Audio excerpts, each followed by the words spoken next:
Le théâtre de la Halle au Blé à la Flèche reçoit aujourd'hui la première édition du festival Rencontre Ciel et Nature. Je vous propose sans plus attendre d'aller à l'intérieur rencontrer l'organisateur Pascal Fournier. C'est parti. Bonjour Pascal. Bonjour. Ça va bien ? Ça va vraiment bien. C'est vrai, un week-end passionnant et très surpris du public qui vient en masse pour cette première édition du festival Ciel et Nature. C'est vrai qu'il y a vraiment beaucoup de monde, hein. Déjà aujourd'hui, ça a commencé hier. Ça a commencé hier, oui. On a eu en fait une première soirée, mais qui était hors festival, vendredi, sur le thème des requins, ce qui a permis quand même d'introduire le festival. Mais ça a commencé exactement samedi matin, alors timidement, mais hier après-midi, on a eu quand même beaucoup de monde, grâce à deux points forts, je pense, à la fois le planétarium, qui attire vraiment beaucoup de monde, et le spectacle Histoire d'Ivoire, un spectacle que vous allez pouvoir peut-être éventuellement faire quelques images tout à l'heure, montrer à vos auditeurs et téléspectateurs. Alors en quelques mots, le festival, c'est un petit peu la rencontre de vos passions, nature, et puis j'allais dire astrologie, mais astronomie. Oui, effectivement, on va faire un petit correctif, c'est l'astronomie et non pas l'astrologie. Voilà, moi j'ai pensé qu'il était bien de réunir les deux, ces deux univers, mais notre planète Terre et tout ce qui est la vie qu'il y a dessus est inféodée et dépendante de l'astronomie, donc de notre Soleil, de notre étoile. Et je trouvais intéressant de lier les deux, parce que les deux composantes sont totalement liées. C'est vos deux passions à vous, en fait. Et en plus, à titre personnel, effectivement, ces deux passions, moi ça date de bien longtemps, l'astronomie grâce à mon grand-père et le partage, et puis la nature dans son intégralité. Bon, je pense que c'était une découverte grâce à certaines émissions, dont les Animaux du Monde, des émissions de Cousteau, etc., etc. Il y a beaucoup de monde, on le disait, visiteurs, mais au niveau des exposants, on a combien d'exposants aujourd'hui, Pascal ? Alors on a environ une douzaine d'exposants, des associations qui viennent pour la première fois à la ville de La Flèche. Moi c'était un petit peu l'objectif que je souhaitais atteindre, c'est-à-dire sans offenser bien évidemment les associations locales, mais il y a un certain nombre d'événements qui ont lieu pour permettre à des associations comme Nati, comme Grave Vert, comme la Salamandre, etc. d'exposer leurs programmes, leurs actions. L'idée, c'était de proposer aux Fléchois et au public des alentours des associations qu'ils ne connaissaient pas ou trop peu. Et ces associations, je les remercie parce qu'elles ont répondu présent et ça me fait vraiment plaisir. Alors, je vais citer l'ASPAS, entre autres. Je vais citer Animal Asia, Calouette. On avait reçu il y a 2 ans Chani. Gibbon. Avec les gibbons, effectivement, on avait rempli le théâtre de la Halle au Blé à l'étage. Et entre autres, voilà une association que j'aime beaucoup qui s'appelle IFO, le Fonds international pour la protection des animaux. Et on a eu le bonheur d'accueillir tout à l'heure pour une discussion Céline Sicilard, bienvenue, qui en est la directrice. Très bien. On va aller rencontrer Céline. Bonjour. Bonjour. Vous allez bien ? Oui, très bien, merci. Vous êtes la directrice France et puis Afrique francophone. Oui, tout à fait, du Fonds international pour la protection des animaux. Alors comment vous luttez pour protéger justement ces animaux ? Alors évidemment, il y a plusieurs manières de lutter. Tout d'abord en sensibilisant, et c'est tout l'objet de notre présence sur ce festival Ciel et Nature. Ensuite, il y a les actions de terrain qui visent à aider les communautés locales à avoir un regard différent sur les animaux auprès desquels elles coexistent. Et puis après, il y a le travail de plaidoyer auprès des décideurs politiques pour que les décisions qui sont prises et les instruments juridiques intègrent la question de la condition animale et de la conservation, la protection des espèces menacées. J'imagine que vous menez des luttes à travers le monde. Est-ce que vous avez toutefois un pays, un continent sur lequel la lutte est un peu plus amplifiée ? Alors, la mission d'IFO est de protéger et sauver les animaux dans le monde entier. Maintenant, nous travaillons à travers 6 programmes ayant des thématiques différentes. Donc, on va être sur les animaux sauvages, sur les animaux de compagnie, les animaux domestiques. Après, il n'y a pas forcément, nous sommes sur tous les continents.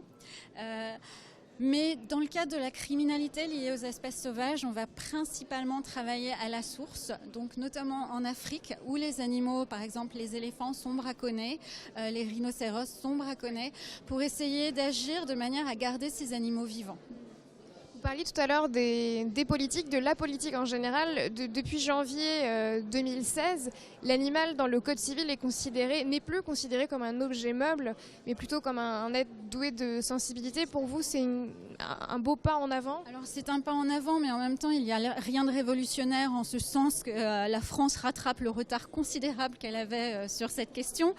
Des pays sont bien plus avancés sur la question de la condition animale.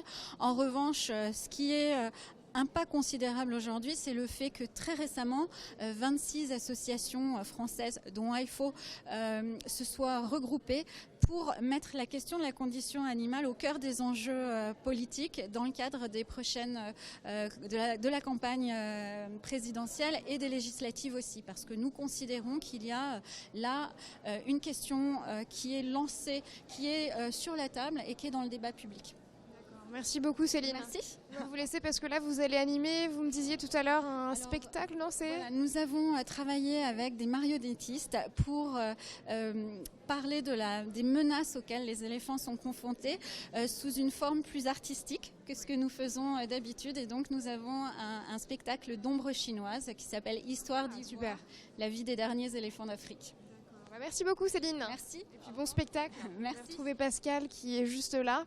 On va faire un petit tour ensemble pour voir un petit peu l'atmosphère et puis essayer de parcourir l'ensemble des stands. Donc on l'a vu avec Céline, la programmation est assez dense. Il y a les spectacles d'ombre chinoise, il y a des conférences, des débats. Alors il y a un certain nombre de conférences. On a tenté de limiter quand même, d'équilibrer, de diversifier en fait cette première édition du festival. Des conférences, il y en a une tout à l'heure sur le soleil. Hier, elle était consacrée à la fois sur les abeilles. On l'a intitulé Dans l'intimité des abeilles avec Mathieu Brossard du CPIE. C'est par là les abeilles, je crois. Les abeilles, c'est aussi par là, mais c'est surtout de l'autre côté. Et il y a une partie du théâtre de la Halle au Blé, qui est consacrée à une exposition qu'on avait déjà mise en place il y a 2 ans, une exposition qui s'intitule Des éléphants, des abeilles et des hommes. Et on me dit, mais quel est le rapport entre les éléphants? Oui, quel est le les abeilles rapport entre les éléphants, quoi. Effectivement, en termes de masse, en termes de poids, c'est vraiment à l'opposé. Et en fait, il existe des interactions. Et les éléphants ont une peur bleue parce que les abeilles, ça pique. Donc, il paraît, ouais. Ils en ont très peur, oui. En fait, ils en ont très peur. Alors, sauf que si on parle du corps de l'éléphant avec sa peau, c'est un pachyderme, donc un animal à peau épaisse. Pas de sensibilité du tout. Donc le dard ne provoque rien du tout. Par contre, il y a des zones sensibles, entre autres l'intérieur de la trompe. Et lorsqu'ils veulent s'alimenter dans les arbres, dans le haut des acacias, il suffit qu'il y ait un essaim d'abeilles, ça les excite un petit peu. Aïe, aïe, aïe. Et du coup, elles viennent piquer et les éléphants fuient. Donc ils ont associé en fait la piqûre, la douleur ressentie par le venin de l'abeille et au bourdonnement, au son provoqué par l'essaim d'abeilles quand ils volent. Et dès que les familles d'éléphants entendent le son le bourdonnement d'un essaim d'abeilles, ils fuient, ils se mettent à courir. C'est pour ça qu'il y a une partie du festival qui est consacrée à l'exposition avec des ruches à la kenyane qu'on a reconstituées sous forme de diorama. Et il est intéressant de voir ça parce que j'explique au mieux la réalité. Et en fait, c'est pour protéger les plantations des cultivateurs africains, plantations de choux entre autres ou de maïs. Et entre 2 ruches qui sont espacées de 8 mètres, on pourra effectivement peut-être faire quelques plans tout à l'heure, il y a une corde. Et si les éléphants essayent de rentrer entre 2 ruches, ils vont taper dans la corde. Et les ruches se mettent à balancer. Imaginez à l'intérieur le comportement des abeilles qui vont s'exciter, qui vont s'envoler, qui vont effectuer le bourdonnement, le bruit, et les éléphants ont compris qu'il y avait danger et ils fuient. Donc double intérêt, c'est la protection des plantations. Donc ça permet aux cultivateurs de préserver ces plantations et de gagner de l'argent, d'avoir une ressource financière. Et aussi, ils ont une formation d'apiculteurs. Ce qui fait qu'ils vendent du miel et double ressource. Donc vraiment 2 avantages. 2 intérêts. Alors par contre, petit bémol, ça ne fonctionne pas dans tous les pays africains parce que ça dépend peut-être des espèces d'abeilles, avec un venin moins virulent. Et puis peut-être que certains éléphants deviennent immunisés. Donc comme vous le disiez, on montrera des images de tout ça. On a été plus vite et on est arrivé là dans l'univers de l'astronomie. Autre sujet, autre passion, très passionnante d'ailleurs, puisqu'il y a des choses exceptionnelles à voir. Juste avant, hors caméra, je discutais avec un monsieur qui m'apprenait à repérer la grande ours. Ah, la fameuse grande ours. Ce qui est intéressant, moi j'ai remarqué que vous m'avez évoqué l'univers de l'astronomie. Vous avez utilisé le terme d'univers. Tout à fait. Moi, ça me passionne ce mot-là. Effectivement, donc on a invité l'association, le club d'astronomie de l'Université du Maine, qui d'ailleurs est doté d'un planétarium et on propose 10 séances par jour de planétarium. C'est un succès complètement fou et tant mieux. Et sur le stand du club, alors vous pouvez effectivement voir à la fois du matériel, les membres qui sont présents pour répondre aux questions du public et un certain nombre de visuels, dont ces fameuses cartes de constellations, dont la Grande Ourse, qui ont été confectionnées par un membre, Richard Devilliers, le vice-président de l'association, alors qui est occupé, je crois, au planétarium en ce moment. Si on a des adhérents, voilà, ça ira très bien. D'autres membres à qui je peux laisser la parole effectivement pour expliquer. Bonjour messieurs, vos prénoms? Daniel. Daniel et Yves. Yves. Alors vous allez pouvoir nous montrer les jolies constellations qui sont derrière. Tout à l'heure, Daniel, vous me montriez cette constellation-là, en fait, là, qui est la Grande Ourse, c'est ça? C'est une constellation qui est bien connue de beaucoup de visiteurs aujourd'hui, hein, mais dont la plupart ne connaissent qu'une petite partie, qui est la partie dite du chariot ou de la casserole, comme disaient les Chinois d'ailleurs, hein, qui est composée de 7 étoiles, hein, dont les 3 premières qui représenteraient la queue, la casserole, et puis le reste, les casseroles. Et grâce à cette constellation-là, on peut parvenir par contre à se diriger dans le ciel, parce que c'est avec cette constellation-là qu'on trouve facilement l'étoile polaire. En prolongeant l'arrière de la casserole de 5 fois la hauteur de la casserole, si on peut dire. On trouve l'étoile polaire et c'est ça qui permet de se diriger, même si on n'a pas de boussole. C'est tout l'intérêt de l'étoile polaire, c'est qu'elle permet un peu de se situer dans l'espace quand on n'a pas de boussole. On peut aussi compléter l'information en disant que généralement les gens, quand ils observent le ciel, ils ne remarquent que la grande casserole, comme vient de dire Daniel. Il ne faut pas oublier que la Grande Ourse, ce n'est pas uniquement la casserole, mais c'est également toutes les étoiles que vous voyez ici. On voit donc la queue de l'ours, la tête avec beaucoup d'imagination. Attendez, j'essaie d'imaginer la tête de l'ours. Oui, la tête de l'ours se trouve ici. Et vous voyez ici les pattes postérieures et vous voyez ici la patte antérieure. Donc la queue, la tête, la patte avant, les 2 pattes arrière. Il faut imaginer. Hein. Oui, imaginer. Mais tout à l'heure, Daniel me confiait que dans le ciel, on pouvait également voir un peu ses rêves. Ah ben tout à fait. Ça, c'est absolument certain. Après, il faut faire preuve de beaucoup d'imagination. Et c'est vrai qu'il y a beaucoup de constellations qui ont des formes et des noms absolument extraordinaires.